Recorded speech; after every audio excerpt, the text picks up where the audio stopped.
my realities and my context and my relationships and my resources and my way of thinking and my way of leading has shifted so many times. Let me ask you a question. I guess your answer will be the same as mine. There was a time that this was very important, but now that's not even on my radar. And there are things on my radar now that I focus on, pay attention to, that were not even on my radar then. Because I have made shifts. You know, when somebody walks up to you and says something like, "Hey," and they haven't seen you in 5 years, and they look at you and talk to you and spend a little time with you and say, "You know, you haven't changed at all. You're still the same person." That's not a compliment.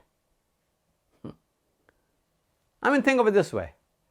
Those of us who have kids, I would take my child to the pediatrician at the age of 2, 3, 4, 5, annual exam.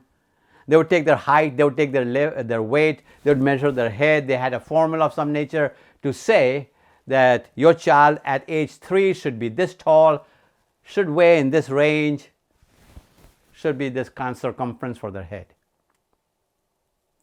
But if I take the child back at the age of 8, but they still look like they were 3, you know I still love the child, but something is drastically wrong.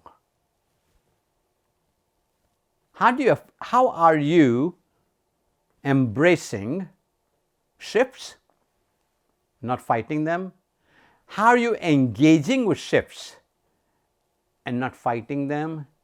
And how are your behaviors displaying the shifts in the way you think, the way you act, the way you decide, the way you relate, the way you create relationships? There's shifts going on in your life right now. Recognize them, embrace them, engage with them. You don't have to explain them because you don't understand them yourself. But you need to know that unless you're shifting with the shifts, you'll become stagnant. And who wants to follow a stagnant leader? Stay shifting.